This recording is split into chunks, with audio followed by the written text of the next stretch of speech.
Holy Sith, what the heck did we just watch? Hey everybody, what's up? I'm Master Soda. And I'm Darth Clater. And we are the Hills Maniacs. And today, in this video we're going to be talking about Star Wars The Rise of Skywalker. Now if you didn't see at the beginning of this video, there is spoilers. There will be spoilers. We'll be talking about the movie. Spoiler. Some of our favorite scenes that took place. You know, like when milk goes bad, it gets spoiled. Spoiler. Just like this movie.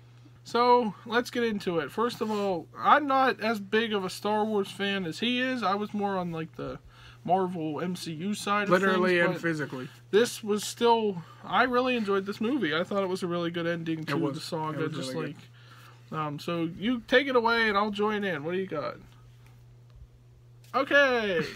What'd you like about this movie? I really enjoyed this movie. I know a lot of people were saying that this movie wasn't what they expected and didn't live up to their expectations, but I think for what they had and what they were able to do with this movie, with it being the end of the Skywalker saga, I feel like they did a fine job doing it. And the way they had where they brought back the older cast members, you know, you had Lando and Leia and Chewie, and the way they had it all come together, and they built off of the new movie, or off of the last movie, while having the originals still incorporated. I think they did a good job at having everything. You know, I heard somewhere that they said this movie felt almost too nostalgic, or like too focused on like the story of Luke and Leia and everybody. And I didn't get that feeling at all when I was watching it. It focused more on the new cast. Yeah. Than, you know, I mean, the main plots, I guess, of the movie pretty much focused on the original trilogy, you know, with Palpatine being back and Kylo Ren fighting this conflict to be Darth Vader or to not be Darth Vader. Yeah, torn between the good and the... Yeah, and then you have Luke as the kind of Obi-Wan figure of this movie, where he's helping Rey try to make the right decisions, and Leia and Han and Chewie and Lando and 3PO and R2 and all the oldies. It just, and even Wedge Antilles. I didn't know he was in this movie. I didn't either. He just got wedged in there. Fake drum sounds for the win. Anyway, yeah, I mean, there was a lot of action in this one for sure. And it did feel like I had the same feeling as when I saw Avengers Endgame. You know, like it was really well done with bringing everything together, bringing all the heroes back for one more hoorah. Some of them dying, some of them not. You know, people had to die in this one. You know, whatever. Yeah, things like that. And I think the thing I liked the most was the way they managed to get rid of Leia without having it be like a, you know, she deserved a good send-off for it being Carrie Fisher, and for her being such an iconic character. You couldn't just have like they tried to do in The Last Jedi, where she got the ship exploded and she floated out into space. You can't have someone like that die like that. She did. Like, I mean, basically what happened was, you know, she eventually, I guess maybe she seemed to be holding her heart, so it almost seemed like she kind of had like a heart attack or something during the stress of it all, and then she goes and lays down in her bed, and then from there she kind of just passed away. Well, and she used the Force to communicate with her son Kylo Ren right before she passed away. She passed away, and then Ben, Kylo Ren, and Rey both felt it, and it kind of pulled at Kylo, because now he killed his dad, and now his mom died. He never got to like make up for that. And he even told Rey earlier on, like, he can't go back now because of the decisions he's made. And then when she dies, he feels like, you know, he never got that opportunity to amend any, like... And that was some good character work as well. Like, his regret, his kind of being torn between the being part of the dark side or the light side of the Force, and just where he was almost not really loyal to anyone, but he was struggling with his loyalties. We saw that in episode 7 and 8, and now even here it seemed to still be happening because he kind of like, right. He meets Darth Sidious, the Emperor in this movie, who is very much alive. They don't really explain how, and becomes more powerful when he we'll uses Kylo and Rey. But he, you could tell he was torn between everything. Yes. And that really came into play by the end of the movie. He kind of gets that redemption, sort of like a Vader type of thing. He finds the good side of the Force eventually, And Kylo kind of had the same thing here. He finally figured out who he was meant to be, I guess, in a way. Now, on that note, the ending of this movie made me mad. Because it shows, after Rey defeats Palpatine, which, spoiler, it's her grandfather. Yeah. She's the granddaughter of Palpatine, according to the movie. After she defeats Palpatine and the battle's over, she goes to Luke's home on Tatooine, and she buries Luke's and Leia's lightsabers. Leia had a lightsaber. Luke was training her. It showed a little training montage between Luke and Leia. But Rey ended up using both lightsabers against Palpatine, which also kind of came full circle because it was like the Skywalkers again defeated. But anyways, she goes back to Luke's home on Tatooine, buries the lightsabers, and then afterwards she's talking to this random lady that shows up with some llama-looking thing, and she asks who she is, and she says, "I'm Rey," and she says, "Rey who?" And then Rey looks over and sees the Force ghosts of Luke and Leia. Now, in my opinion, I get why they had Luke and Leia. Those were the two most inspirational people to Rey. But in my opinion, I feel like they should have had all 4 Skywalkers there together. Yeah, they should have had Anakin, they should have had Luke, Leia, and they should have had Kylo, who in the end did turn good and saved Rey from Palpatine. He even used the Force to bring her back to life, which in the end was probably what killed him. And then he disappeared, becoming a Force ghost. But we never got to see him as a Force ghost because for whatever reason, they only had Luke and Leia as Force ghosts on Tatooine. They could have had all 4 Skywalkers just to show that the movie ends or even the same way it pretty much, or the saga ends the same way it pretty much began, with Anakin, Luke, Leia, and Kylo. All 4 Skywalkers. 3 generations, all right there. That's hashtag scumbaggery right there. See, I would have had all the influential Jedi pop up too. You could have, Luke and Leia, have Han Solo, or not Han Solo, Ben Solo, and who's the other one? Yoda, yeah. And Obi-Wan, whatever, Qui-Gon, I don't know. Just have spirits of all these Jedi. I mean, we did hear their voices, and they did kind of help Rey in a way, but I think having all of them would be, like, I get why they didn't, because it'd be too many, there'd be too many, Force ghosts and stuff, and it would just get confusing. Just have the main ones, is what I'm saying. Right. We've seen over the years. No, I get your point. Like, I think it would have been cool to see all of them, but at the same time, just having those 4 at the end would have made a lot more sense. But, I know, that was your probably only thing you didn't like about the movie. That and the whole General Hux thing. That didn't make any sense. Apparently, General Hux was a spy for the Resistance. No, he wasn't a spy. He didn't want Kylo Ren to win. He, felt Kylo was too overpowered, I guess, but then here Kylo is... And there's just some other freaking dude there that's in charge now that's been working with the Emperor Palpatine since I don't know. It's weird, but... Now, I did hear theories that this new, general or commander, whatever he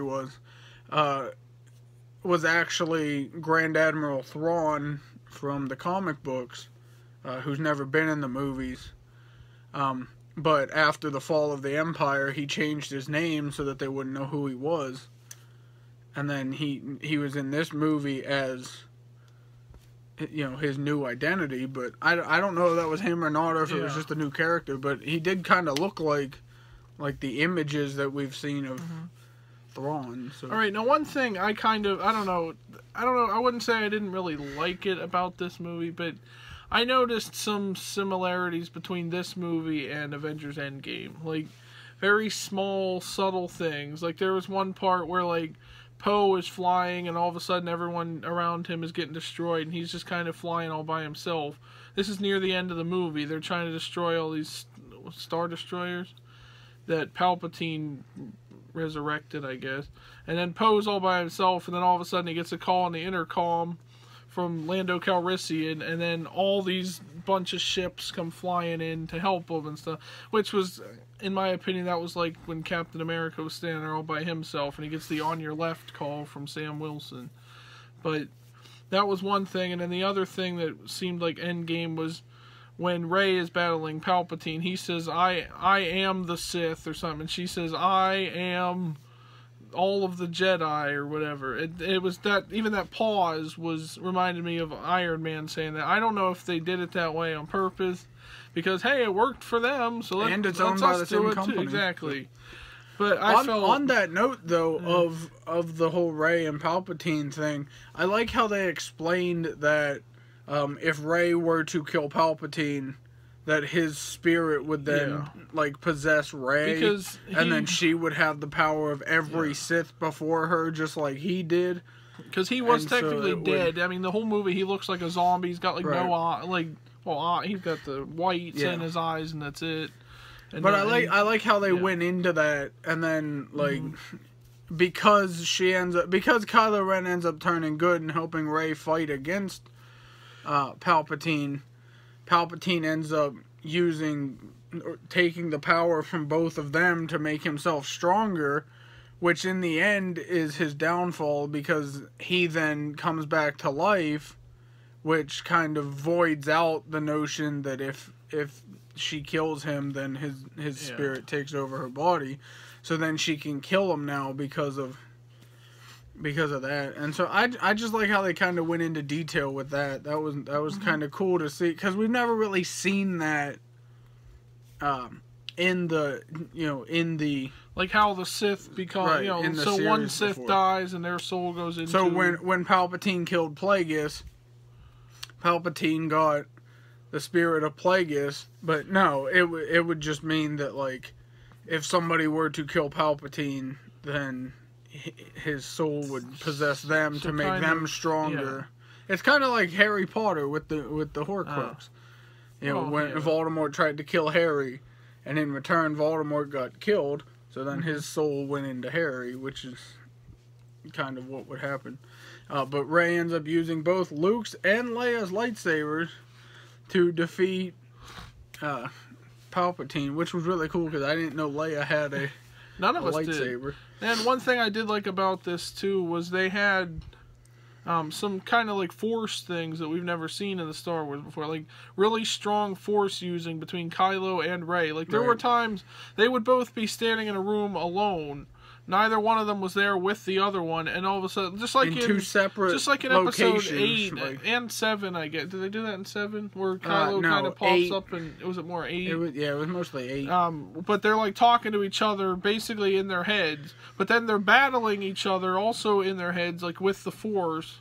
Right. And say Rey knocks something over, Kylo sees that thing next to him, all of a sudden falls over. It's that same thing that she just saw. Or he cuts her and her blood splatter or something like that. Yeah, like in this movie, she's in Kylo Ren's like room, I guess, on his ship, and he has the shrine to Vader, and she ends up, when she's swinging at him, he's not actually there, but she's seeing him there. She ends up knocking over the shrine, and he can see Vader's helmet hit the floor, and that's how he finds out where she is. And at one point, he takes a necklace off her neck, and he's not even with her, and then he gets it, and they scan it and find where it came from or something, so they can find her. During the last battle, when Kylo Ren shows up, he uses the Force to kind of communicate with Rey, and she's holding Leia's lightsaber. She picks it up and drops it behind her back, and then all of a sudden Kylo Ren has it. So he not only used the Force to get a lightsaber from Rey, he used the Force to get his mother's lightsaber from Rey, which made it even more like bittersweet for Kylo that he kills the Knights of Ren with his mother's lightsaber. It was just a cool thing because we've never seen that before. Yeah. Another thing we've never seen, at least in the movies, was Force healing, which Rey used a lot in this movie. She'd heal some, I think she healed Kylo, and who else did she heal? She healed herself or something. I don't know. She had Force healing. Oh, the giant snake thing. Oh yeah, that's right. And then the only other time, at least I've seen this, I don't know if it's been in the movie. It was on The Mandalorian, the last episode. Baby Yoda used it as well.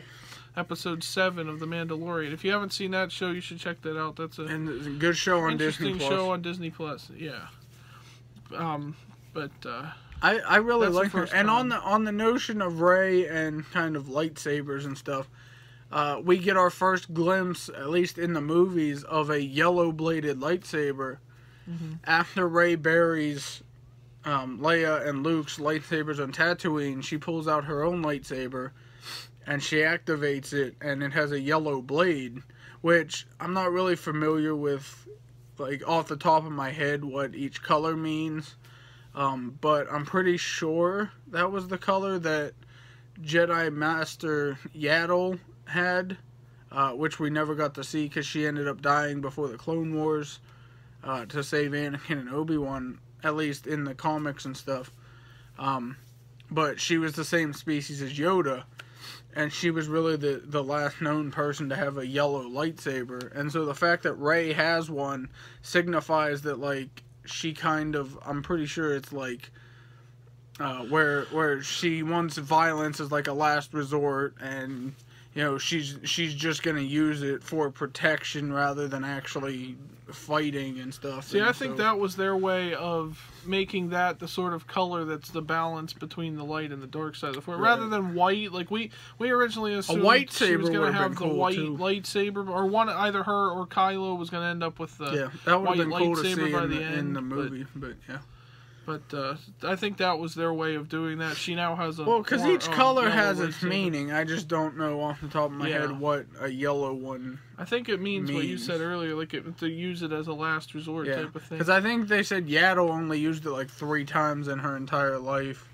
And it was when she absolutely needed to or whatever. Unless that was orange. If anybody knows anything about the yellow lightsaber, like from the books or anything like that, leave it. Let us know in the comments section. Because that's not something I'm really familiar with Star Wars lore. You need to get more into the Star Wars lore. Right. Because all the random useless knowledge I have already isn't bad enough. You are strong in the Force. Yeah. But I personally like this movie. I know there was a lot of people that were hating on it, but it's the same with The Last Jedi. Like, it wasn't my favorite, but I'm not gonna say I hated it. Yeah, I mean, I don't agree with the... I think it got a bad score on Rotten Tomatoes, which is like they rank movies or whatever, or give their... Yeah. Right. But I didn't agree with that. I thought it was a good movie. Yeah, I thought it was good. There might have been some parts... being the end to the saga, I think they did a good job at kind of wrapping it up. And they didn't focus... See, my worry was that they were going to focus on that. That they're trying to wrap up the story, and so like the main plot would just kind of die off, and it would just focus on like Leia or I'm glad they whatever. Didn't do that. But the main focus was Rey, Kylo, and Palpatine, which is where it should have been, rather than focusing on Luke, Leia, Han, Chewie, Lando, all that kind of stuff. So I like that they actually were able to do that. Yeah. And let's talk about what I think we both agree on this one. Our favorite part of it was Chewbacca finally got a medal. Well, I think he finally got a medal. Well, whatever. Because Leia had the medal when she died, and then Maz Kanata, who was just randomly there, she had to be in this movie. Gave Chewie the medal. I think it was Han's. That's why it was more significant to Chewie. Yeah. Rather than just getting any old random medal. But it was kind of a nice. But I think it would have been to... But I think it would have been more like emotional to him if it was Han's medal, because now both Leia and Han are dead. You know, no, but and they didn't focus on like the other characters that much either, which I also like. Yeah. Because it's not the story of like Poe and Finn. You know, it's the story of Rey and Kylo Ren. Yeah. So I like that they had a big role in the movie, but they weren't the main focus. I can't believe they actually even had like Harrison Ford even popped up in this movie. Yeah, I didn't think he was going to be in it. I mean, I guess he was just in Kylo's head. Yeah, he was just a memory type of thing. Yeah, but they did have him a little nice moment between father and son. Where... And I like that we hear the voices of a bunch of previous Jedi. We heard Mace Windu, we heard Qui-Gon, we heard Yoda, Obi-Wan, both Obi-Wans. We heard Ewan McGregor's and Sir Alec Guinness. They were all like talking to Rey at the end and kind of gave them Luke their own powers to fight off. Kind of like in Harry Potter with the spirits of his parents. When his parents and all the people that Voldemort killed. But it was just kind of cool to see how everything came to. I didn't recognize some of the voices, but you did. Yeah. I mean, I didn't hear Qui-Gon. I might have missed. And there was one scene where Rey goes back to Luke's island and is burning Kylo Ren's ship, and she goes to throw Luke's lightsaber in because she just wants to give it up. And then you see the hand come out of the fire and grab the lightsaber, and it's Luke's Force ghost. And I kind of knew it was coming because it was his island, but... And Luke says basically a one-liner that was basically to poke fun at Episode 8. He said a Jedi's weapon is meant to have be more respected or something, which is a callback to an Episode 8 when he just takes it and throws it over his head. Yeah. I thought that was a nice nod to kind of poke fun at that. Like, why did they do that? And General Hux got killed. Yeah, that was another cool part of the movie. Dang scumbag. Apparently I guess he ratted. I didn't even know if he was going to be in it or not, to be honest. Like, all this Star Wars Celebration footage I saw, they never had him at any of the panels or nothing. He was a last-minute guy. And they're just like... They just threw him in there. He's here. Here you go. Yeah. Oh, and we get to see Wicket again when they're blowing up the Star Destroyers at the end. We see him on Endor. Yep.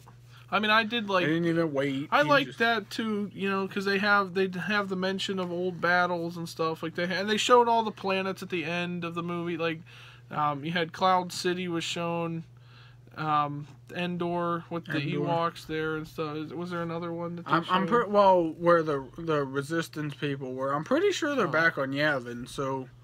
Probably, yeah. I mean, it's kind of just... tied everything together, brought it back full circle and stuff, which is what you want to do when you're advertising it as the end of a saga. And they did connect it to the last one. They did mention the distress signal that was sent out by the Resistance in the Last Jedi. That was kind of a big plot point of this one, too. During the Battle of Crate, they sent out a distress call saying that they needed help and nobody responded. Well, in this movie, Lando and Chewie go and find people, and they end up showing up like you mentioned earlier. They all come up when all hope seems lost. Rebellions are built on hope, and voila, good old Lando Commando coming in. Commando Calrissian. Lando Commando. Yep. With Chewie flying in the Millennium Falcon for the last time. Wearing the same outfit he was wearing when he lost the Falcon to Han Solo. Apparently. In Solo. Clay noticed that on me. Yeah, he was wearing his yellow with the black cape. Yeah. Oh, nice touch. Yeah. I also liked, though, too, that they had Billy Lord, who's Carrie Fisher's daughter, in the movie when Leia started holding her heart, like she was feeling ill and stuff right before she went to communicate with Kylo Ren through the Force, and then she ended up dying.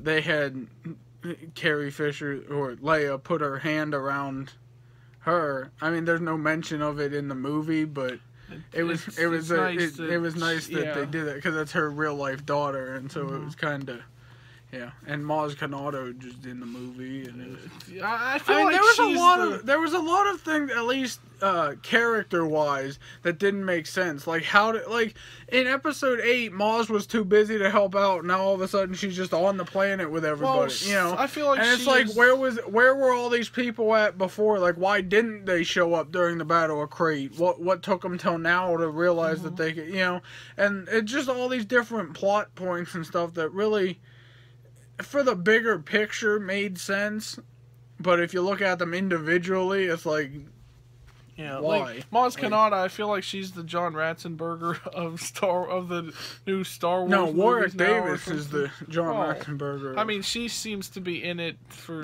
I don't know why she had to be in it. I mean, whatever. she's kind of important, but at the same time, it's like General they could have Hux at least shown her being here. General Hux was an important character in the first two, so he had to be in this one. Yeah, but I mean, they didn't have to have him be like a traitor. They could have just had him. That was some weird thing. They could have had like Satisfaction or something where like Finn ends up killing him or something. They could have. No Captain Phasma returned. No, so she's they dead. didn't bring her. Yeah.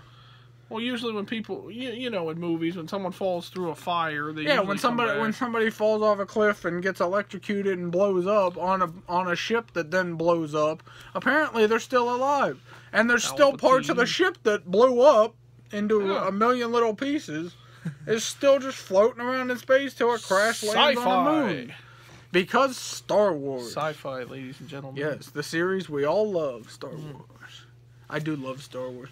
The first one I ever watched was Empire Strikes Back. I watched it on TV. I had no clue what it was, but it sounded interesting. It said Star Wars Episode 5, The Empire Strikes Back. I'm like, what the heck? I checked it out. I watched it. It was awesome. It's my favorite one still, even after watching Episode 9. It will probably always be my favorite one. And then I went back and rewatched all of them, and that's how I got into Star Wars. And you got me into it over the years, too, because I think I started with The Phantom Menace, I think. And you wanted to keep going? Maybe it was episode, Or maybe it was episode 3 or so. I can't remember what the first one I saw was, but you got me in, because I went to one with you and Todd, and then, and we got into it together and stuff, just like the Avengers movies. Like, I got them into watching those and stuff. Right. But, what was your guys' first ever Star Wars movie that you saw? I mean, there's been there's been 9 of them. It's plus the 2 Solo and the Clone Wars series and the Rebels series and whatever. Yeah, but all that stuff. There's a lot of stuff. Leave in the comments section your answer to our question for today. What was your first Star Wars movie that you ever saw, and which one is your favorite? Yeah. And which is your favorite? Out of the whole series? My favorite. Mine's Empire. I think mine was episode 3. Because that's the one I remembered the most about, I guess. Up until these recent ones, hey, 3 was I like all of them except Attack of the Clones. That movie was pointless as all heck. But I don't think it was. I think Phantom Menace. No, it was pointless. I hated Attack of the Clones. Well, there you go, guys. That was our review of Star Wars: The Rise of Skywalker. Let us know what you guys thought of the movie. If you've seen it yet, down in the comments. If you haven't seen it, why are you watching this video? Yeah, you should probably go watch it before you watch a spoiler review. If I had to rank this movie, I'd put it in 9. Get it? 9 out of 10. 9. Yeah. No. I'd give it like a 4 out of 5, 9 out of 10, whatever it is. Yeah. I don't know. I didn't think it was too bad. It wasn't bad. And for the most part, though, I think it was better than 8 in the fact that it kind of... Yeah, it had more to it. And, well, I hope you guys enjoyed watching this video. Make sure you answer our questions in the comments. Like the video, and let us know your thoughts on the episode 9 if you saw it. And if you haven't seen it, go check it out because I really did enjoy it. Was a good movie. Yeah. And don't worry, you won't be confused with the whole Palpatine storyline. They do a somewhat good job of... I mean, other than how he's still alive, they could have went more into that. But everything else, they pretty much mentioned. So, let us know your thoughts on the video, and we'll see you guys next time. May the Force be with you. Bye.